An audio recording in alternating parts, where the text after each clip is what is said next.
Today in this video, you will learn the top 5 best strategies for easily 3-starring Town Hall 10 bases. But before we start, let's welcome our Shepcode channel. For the 5th best strategy, we got Zap Dragons. Zap Dragons are the most beloved and popular strategy that many Town Hall 10 players use. If done correctly, this strategy can wipe out any maxed out Town Hall 10 layout with pure ease. To begin, we first place our earthquakes on the air defenses. When placing earthquake spells, try getting other buildings with the air defense, like infernos, air sweepers, and as well as nearby air defenses. Then we proceed by placing either 3 level 7 lightning spells, or 1 level 9 lightning spell and 1 level 7 lightning spell to destroy the air defense. Make sure to destroy nearby buildings. Lightning spells can reach 3 tiles apart from buildings.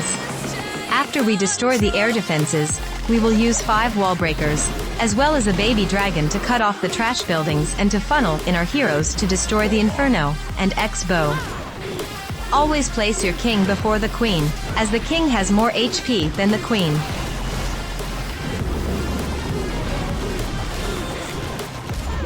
I use the king's ability early and a freeze spell to power through the threats and delay the inferno before my king gets blasted. Speaking of heroes, you can use basically any hero equipment as long as it's not underleveled. Once we have established the narrow funnel for our dragons, we now spam them, but do not place the stone slammer in front of them. This is because the dragons will destroy the defenses faster than the stone slammer, therefore rendering it useless. It's better to place the stone slammer in a flank, where there isn't that many dragons. Another thing is that some Town Hall 10 players may not have access to siege machines via donations. To fix this, you can A. Use raid medals to reinforce your clan castle, B. Join a request and leave clan, or C. Adapt without a siege machine. So if you are looking for guaranteed 3 stars, watch until the end of the video, as there is many great and easy to 3-star strategies that don't require siege machines. As we are approaching the 3-star, look how our dragons had stay alive and the base is absolutely crushed by our dragons. Now it's just a matter of time before it gets 3-starred.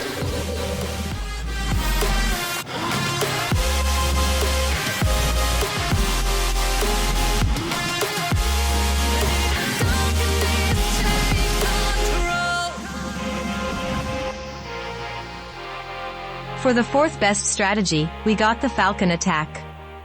The Falcon strategy is a no-siege machine strategy, and even though it has a queen walk, don't be intimidated because this strategy is very strong and tolerable. Once you know the basics of executing Falcon, you will never 2-star at Town Hall 10 again. But if you do have access to siege machines, I recommend Flame Flinger.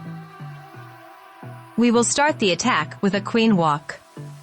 The point of the queen walk is to destroy the clan castle troops located here and to path our Valkyries.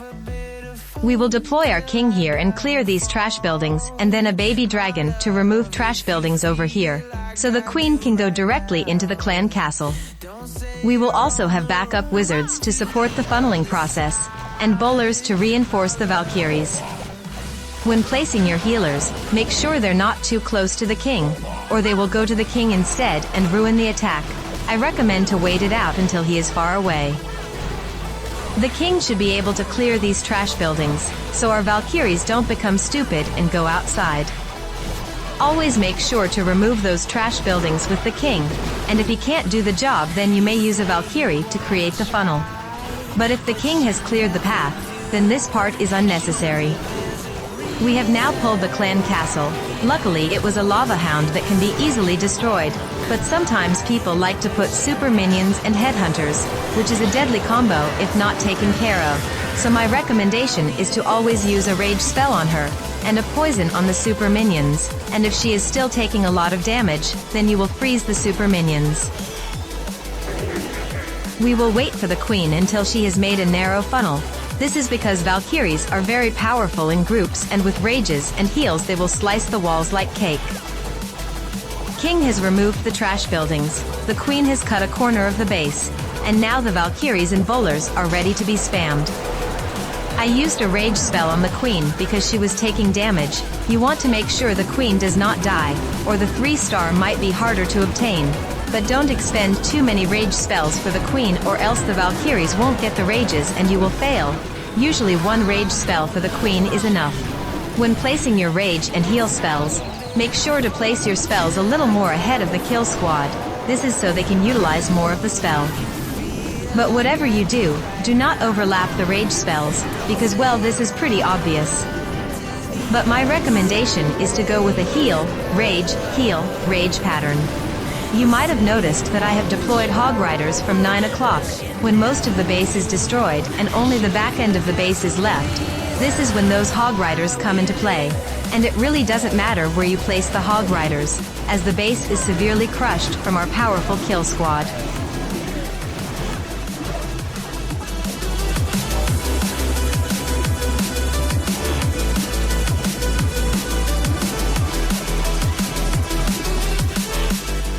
For the third best strategy, we got Electrone Lalo. Electrone Lalo might be more technical and less spammy, but no need to worry, as I will guide you to everything you need to know to 3-star bases flawlessly and like a pro player. And once you get the hang of LavaLoon, you will always 3-star bases with this strategy. The very first thing we do in an Electrone Lalo attack is to determine where is the enemy queen and clan castle troops. Once we have located them, we will now have to locate the air sweepers, because they pose a threat to the pathing blimp and Electrone.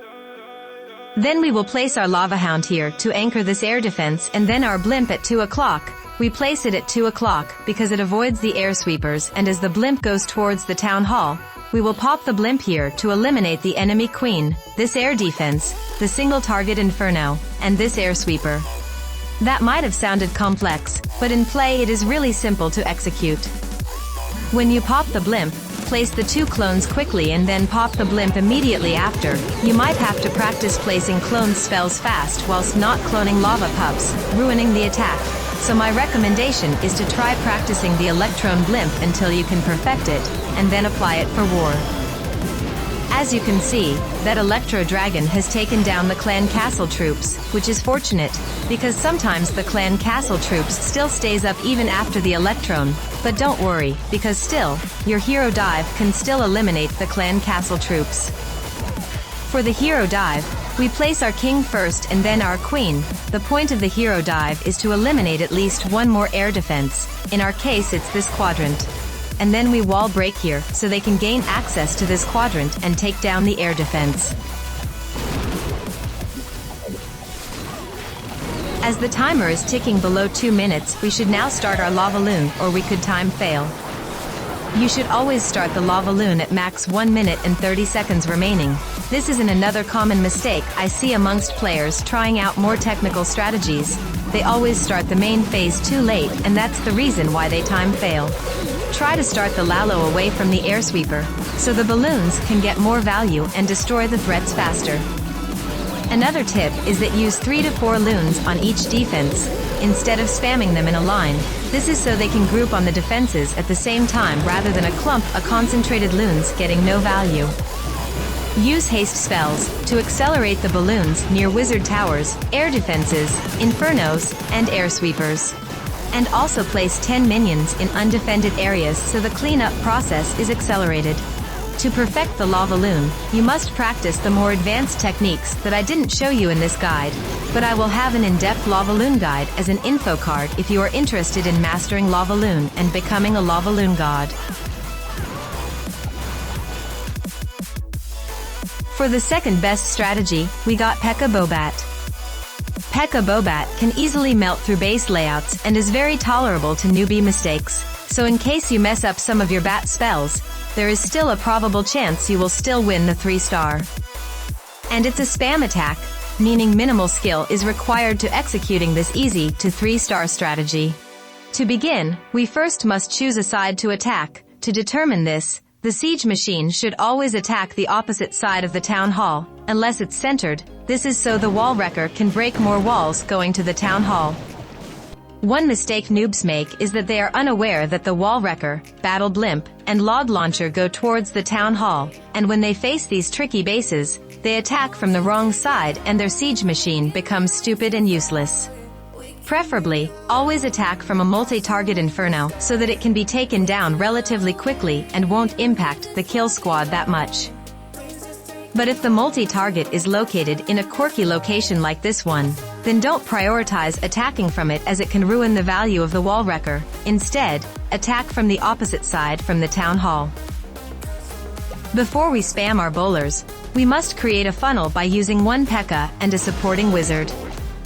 Place the Pekka either on the far left or right of the building, so they can go either that direction you chose, in our case it's left.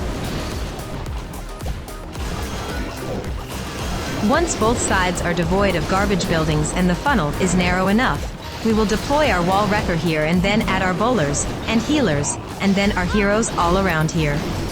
Usually, we place the first rage spell early on the attack. This is so the bowlers can explode through the base. Make sure to not delay the healers like I did. Unfortunately, the clan castle troops destroyed our wall wrecker and couldn't break this second wall.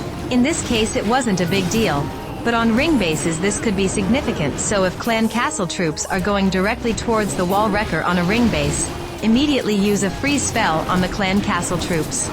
Once a narrow U-shaped path has been created by our kill squad, we will now deploy all of our bat spells onto the end of this narrow U-curve, and we will see the bats rapidly destroying defenses as single target defenses struggle against them. But wizard towers, concentrated X bows, and multi-target infernos can and will wipe the bats very easily. So my recommendation is to freeze those defenses that are targeting the bats. One tip for funneling is that you may use the baby dragon to assist in the funneling process instead of wasting a Pekka.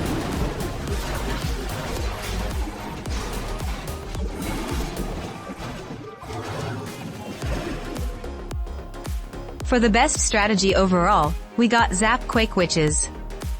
ZapQuake witches are simply the best of the best. They can melt through all base layouts, even the dreaded ring bases that screw up your pathing.